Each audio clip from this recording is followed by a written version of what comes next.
फिर लाइव आए हैं और आज का क्लास का टॉपिक है और आज हम आप लोग को पढ़ाने वाले हैं चैप्टर 4 नंबर क्लास 10th का हिस्ट्री का। और इसमें इंट्रोडक्शन देखेंगे और बहुत सारे जो टॉपिक है उसको कवर करेंगे। तो स्टार्ट करते हैं आज का क्लास। चलिए देखते हैं। तो आज हम लोग पढ़ने वाले क्या है, हिस्ट्री का है चैप्टर, ठीक है, क्लास है और चैप्टर नंबर 4 है भारत में राष्ट्रवाद। और भारत में राष्ट्रवाद जो है इसमें बहुत सारे क्वेश्चन बनाए जाते हैं एग्जाम में और आपको दो पर्पज से ये बहुत जरूरी हो जाता है चैप्टर। एक तो नॉलेज के लिए भी आप पढ़ सकते हैं और इस चैप्टर से अधिकांशतर क्वेश्चन जो मैट्रिक एग्जाम में पूछे जाते हैं वो बहुत ही ज़्यादा होते हैं, इसलिए इसको बहुत ध्यान से पढ़िएगा, ठीक है। और स्टार्ट करते हैं इसको। हम लोग देखते हैं क्या क्या टॉपिक पढ़ना है। तो आज हम लोग जो टॉपिक पढ़ने वाले हैं इस चैप्टर में आज है जो राष्ट्रवाद का अर्थ को समझेंगे, भारत में राष्ट्रवाद के क्या क्या कारण हुए जिसके कारण हमारे देश में लोगों को जो अपने देश से प्रेम हुआ उसके बारे में जानेंगे। तो चलिए पहले स्टार्ट करते हैं, देखते हैं पहले राष्ट्रवाद के बारे में क्या ये इसका अर्थ होता है, ठीक है। तो देखिए राष्ट्रवाद क्या है, एक ऐसा भावना लोगों की एक मन में जो ऐसी भावना होती है जो देश के प्रति प्रेम को जगाता है, ठीक है। जब किसी व्यक्ति को अपने देश से प्रेम होने लगे, अपने देश के लोगों से प्रेम होने लगे, ठीक है, तो इस तरह की जो भावनाएं आती हैं लोगों में उसको राष्ट्रवाद का नाम दिया गया है। और इस तरह के जो व्यक्ति होते हैं जिनमें इस तरह की भावनाएं आती हैं, जिनको लगता है कि हमारे देश को तरक्की करने चाहिए, हमारे देश के लोगों को जो सुविधाएं मिलनी चाहिए, उनका अधिकार वो मिलना चाहिए, ठीक है। तो ये सब भावनाएं जो आती है उन्हीं को राष्ट्रवाद के नाम दिया गया है। और ऐसे जो व्यक्ति होते हैं उन व्यक्तियों को हम लोग राष्ट्रवादी कहते हैं, ठीक है बच्चों। तो ये हुआ आपका राष्ट्रवाद। राष्ट्रवाद के बाद तो ये समझने के बाद अब हम लोग ये समझना है कि भारत में जब हमारे यहाँ पे आए अंग्रेज, हमारे भारत में अंग्रेज का आगमन हुआ तो उन्होंने हमारे यहाँ पे 200 सालों तक शासन किया। इन 200 सालों में उन्होंने हमारे यहाँ कई तरह की नीतियाँ लगाई, बहुत सारे नियम बनाए, बहुत सारे कानून बनाए। उन कानूनों की वजह से भारत के लोगों को बहुत परेशानियों का सामना करना पड़ा।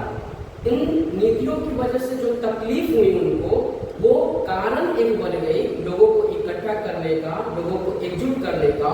और उनको लगने लगा कि ये हमारे देश में आकर हमारे ही देश में रहकर हम ही लोग से हमारा अधिकार छीन रहे हैं। तो इस तरह से जो भावनाएं आए, उनको लगा कि हम लोगों का शासन व्यवस्था हमारे अनुसार से चले, ना कि हमारे ऊपर किसी दूसरे देश का शासन व्यवस्था हमारे ऊपर चलाया जाए। उनकी नीतियां जो है हमारे अनुसार नहीं है। तो उनके खिलाफ जो भारतीय लोग इकट्ठा हुए, अपने देश के सभी लोगों को इकट्ठा किए और जब अंग्रेजों की नीतियों के खिलाफ आंदोलन किए तो इसी को भारत में राष्ट्रवाद के नाम से जाना जाता है। इनमें बहुत सारे कारण आते हैं, उन कारणों में हम लोग बारी से देखेंगे, ठीक है। तो इसमें हम लोग सबसे पहला देखेंगे राजनीति कारण। राजनीतिक कारण में क्या है,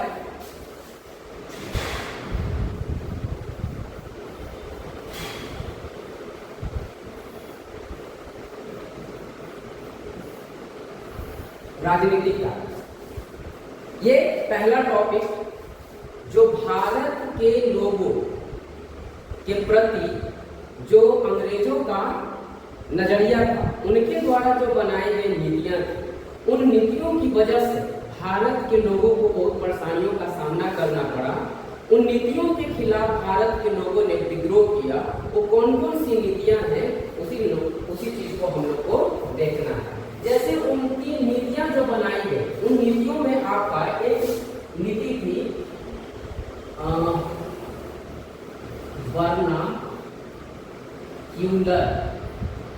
vernacular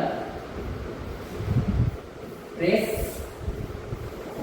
act, vernacular press act. ये आपको ये नीतियां, ये नियम कानून बनाए गए थे 1878 ईस्वी में, ठीक है। और दूसरा है इस कानून के तहत ये नियम जो था क्या, ये नियम कहता क्या था, तो अंग्रेजों के द्वारा बनाई गई एक ऐसी नीति थी जिसके अनुसार किसी भी भारतीयों को अंग्रेजों के खिलाफ किसी भी प्रकार का, उनके सरकार के खिलाफ किसी भी प्रकार का प्रेस या उनके खिलाफ किसी भी तरह का छपाई जो होता है, आपका पेपर में छपाई हो गया, जो उनके सरकार जो चलाए जा रहा है उनके खिलाफ बोलना हो गया, ये सब पर बहुत सारी पाबंदियां लगाई गई थी। इस प्रकार से इस नियम को बोला जाता था वर्नाक्युलर प्रेस एक्ट, जो आपको लागू किया गया था अंग्रेजों के द्वारा 1878 में। इसी तरह से दूसरा एक आपका नियम बनाया गया था, वो नियम था आपका आर्म्स एक्ट, आर्म्स एक्ट, ठीक है। ये आर्म्स एक्ट क्या था, इसके तहत किसी भी भारतीय को हथियार रखने पर मनाही थी, ठीक है। लेकिन वो अंग्रेज लोग हथियार रख सकते थे, लेकिन किसी भी भारतीय को हथियार रखने का अलाउ नहीं था। किसी भी भारतीय को हथियार, किसी भी प्रकार का हथियार रखने की छूट नहीं दी गई थी। ये आपका आर्म्स एक्ट बनाया गया था। तीसरा नंबर है आपका, एक नीति है आपका दिया गया था 1905 ईस्वी में, अंग्रेजों के द्वारा बनाई गई एक नीति, और जब हुआ था बंगाल विभाजन 1905 में, ठीक है, बंगाल विभाजन लॉर्ड कर्जन के समय में, ठीक है। ये जो नीतियां थी, ये ऐसे अंग्रेजों के द्वारा बनाई गई ये नीतियां जो है, इसका दिखाने का कुछ और था, लेकिन करने के लिए कुछ और था। नीतियां बनाई गई थी जो लोगों को बताया गया, भारतीय लोगों को जो ये नीति के बारे में बताया गया ये कि प्रशासनिक तौर पर हम बंगाल को 2 भागों में बांटना चाहते हैं ताकि प्रशासन को संभालने में हम लोग सहूलियत हो सके। परंतु अंग्रेज का इसके पीछे एक बहुत बड़ी साजिश थी। साजिश ये थी उनकी कि हिंदू और मुस्लिम समुदाय के लोगों को एक दूसरे से अलग करना था, दोनों के बीच फूट डालने का नीति था। हालांकि बाद में चलकर 1911 में इस नीति का बहिष्कार बहुत जोरों शोरों से दोनों समुदाय के लोगों ने किया। इसके तहत 1911 में बंगाल विभाजन को रद्द कर दिया गया था, ठीक है। तो ये सब कुछ नीति राजनीतिक कारण थे जिसकी वजह से भारतीय लोगों को बहुत सारी तकलीफों का सामना करना पड़ रहा था, तो उन्होंने इसके खिलाफ आवाजें उठाना शुरू कर दिया था। ये राजनीतिक कारण हुआ। आते हैं हम लोग फिर राजनीतिक कारण के बाद आता है आपका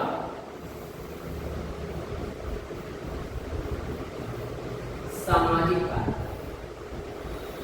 सामाजिक कारण, सामाजिक कारण क्या, एक ऐसी नीति लोगों के अंग्रेजों के द्वारा बनाया गया जिसमें भारत के जितने भी समुदाय के लोग थे, तो भारत में रहने वाले जो समुदाय के लोग हैं, एक तरफ है भारतीय समाज और दूसरी तरफ जो अंग्रेज हमारे यहाँ पे आकर, या कह सकते हैं कि जो हमारे यहाँ पे यूरोपीय समुदाय के लोग रह रहे हैं। इन दोनों के बीच में बहुत बड़ा सुविधाओं का अंतर था। अंग्रेजों के द्वारा, अंग्रेज सरकारों के द्वारा जो दिया गया सुविधाएं थी, इन सुविधाओं को भारतीयों को नहीं दिया गया है और यूरोपियन समुदाय को बहुत ज्यादा अधिकार दिए रखे थे। जैसे एक घटना की बात करते हैं तो हमारे यहाँ पे एक क्रांतिकारी है, ठीक है, सुरेंद्र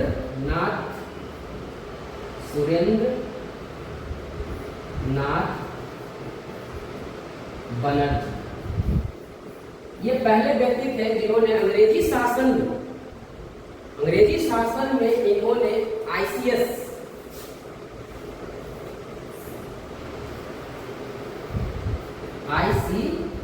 का एग्जाम पास किया, एक प्रशासनिक पदाधिकारी का एग्जाम पास किया। फिर भी इनको अंग्रेज सरकार ने वो पद नहीं दिया और इनको बर्खास्त कर दिया गया।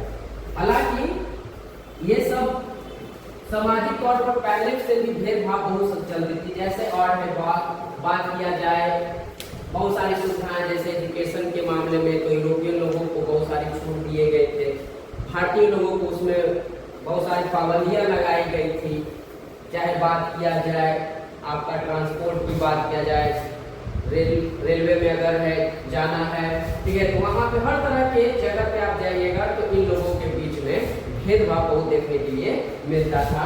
तो ये एक एग्जाम्पल है जिससे पता चलता है कि अंग्रेज लोग हमारे समाज में रहने वाले जो समुदाय के लोग थे अलग अलग, उनको एक तरफ तो अपने लोगों को, यूरोपियन लोगों को बहुत सारी सुविधाओं दे रहे थे, दूसरी ओर हमारे भारतीय लोगों को बहुत सारी सुविधाओं से वंचित रहना पड़ रहा था। इस कारण इन नीतियों की वजह से ही भारत के लोगों में एक तरह से गुस्सा आ रहा था, एक विरोध हो रहा था अंग्रेजों के प्रति। ये एक सामाजिक कारण भी आप लिख सकते हैं जो टॉपिक है। आगे तीसरा नंबर देखते हैं हम लोग। तीसरा नंबर आपका आता है आर्थिक कारण। आर्थिक कारण, आर्थिक कारण में हम लोग क्या देखते हैं कि भारत जो अंग्रेज सरकार थी उन्होंने कुछ ऐसी व्यवस्था बना रखी थी भू राजस्व की, जिसकी वजह से हमारा लघु कुटीर उद्योग, हमारे जो उद्योग हैं, छोटे मोटे जो उद्योग हो गए, हमारे यहाँ पे की जो कृषि व्यवस्था थी वो धीरे धीरे नष्ट होती चली गई। जैसे बात करते हैं हम उद्योगों की, तो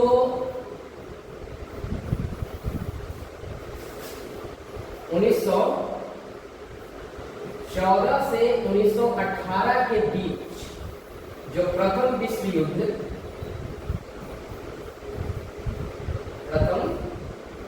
युद्ध हुआ, जिसकी वजह से यूरोपियन बाजार में वस्तुओं का डिमांड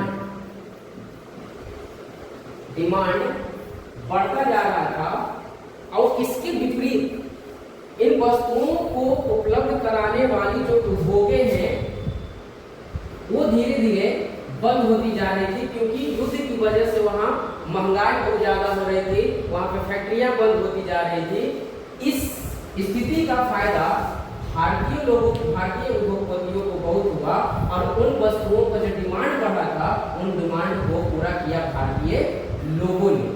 हालांकि जब प्रथम विश्व युद्ध खत्म हो गई तो उसके बाद सिचुएशन फिर से बदल गया और भारतीय जो भी इंग्लैंड को नुकसान हुआ इसमें उसकी पूर्ति करने के लिए उन्होंने फिर से वस्तुओं का निर्माण करना शुरू किया और उन्होंने हमारे भारत में आकर उन्होंने हमारे भारतीय उद्योगों को उन्होंने फिर से खत्म करने का प्रयास किया। इसके लिए क्या किया उन्होंने, हमारे द्वारा बनाई गई वस्तु, भारतीय उद्योगों या भारतीय उद्योगपतियों के द्वारा बनाई हुई वस्तु पर भारी भरकम उन्होंने टैक्स लगाना शुरू कर दिया, जिससे हमारी वस्तुएं और महंगी होती चली गई और उनकी जो वस्तुएं थी सस्ती मिलने लगी, जिससे हमारा उद्योग धीरे धीरे फिर खत्म होता चला गया। हमारे यहाँ पर अंग्रेजों के द्वारा एक नील की व्यवस्था थी, तिलकटिया व्यवस्था जिसको भी कहते हैं हम लोग, नील की खेती करवाई जाती थी। आपको बंगाल है, उड़ीसा है, ऐसे इलाकों में तिलकटिया व्यवस्था था, जिसमें क्या होता था कि 20 कट्ठा में 3 कट्ठा आपको नील की खेती करनी पड़ती थी।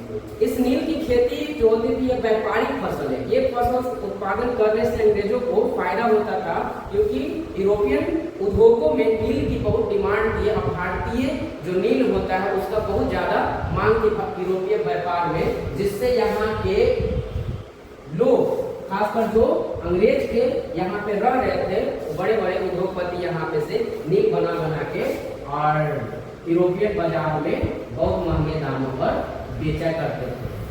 ठीक है, तो ये सब कुछ कारण है जिसकी वजह से भारतीय लोग, जो भारतीय किसान, भारत के जो लघु कुटीर उद्योग है हमारे यहाँ नष्ट होती चली गई। इसी के कारण यहाँ पे विद्रोह हुआ अंग्रेजों का और ये आपका तीसरा कारण बनता है। चौथा कारण में आपका धार्मिक कारण भी है। धार्मिक कारण है। धार्मिक कारण में हम लोग देखते हैं क्या कि हमारे जो युवा लोग वो गलत राह पर जा रहे थे, जिनको सही रास्ते पर लाने के लिए भारत के बहुत सारे समाज सुधारक, जैसे बात करते हैं राजा राम मोहन राय की, जब बात करते हैं आपका ईश्वर चंद्र विद्यासागर की, तो ये सब बहुत सारे ऐसे समाज सुधारक हैं जो भारतीय युवा लोगों को एकजुट किए और धर्म अपने उपनिषदों और हमारे ग्रंथों के माध्यम से लोगों को जागरूक करने का प्रयास किया। और हम लोगों को अपने अपने संगठन के द्वारा, जैसे हमारा है आपका ब्रह्म समाज हो गया, तो ऐसे ऐसी संस्थाएं जो थी उन संस्थाओं के माध्यम से भारतीय युवा लोगों को इकट्ठा किए, उनको क्रांति करने के लिए उत्सुकता दिए। इस तरह से धर्म के आधार पर भी लोगों ने यहाँ पर राष्ट्रवाद को बढ़ावा देने का प्रयास किया था। ये सिर्फ और सिर्फ हिंदू समाज में नहीं थे, बहुत सारे मुस्लिम समाज के लोगों ने भी अपने धर्म का प्रचार प्रसार करके लोगों को इकट्ठा किया और उन्होंने भारतीय लोगों को क्रांति के लिए बढ़ावा दिया था। ठीक है, तो इस तरह से आपको ये 4 कारण बताए गए हैं जो भारत में राष्ट्रवाद को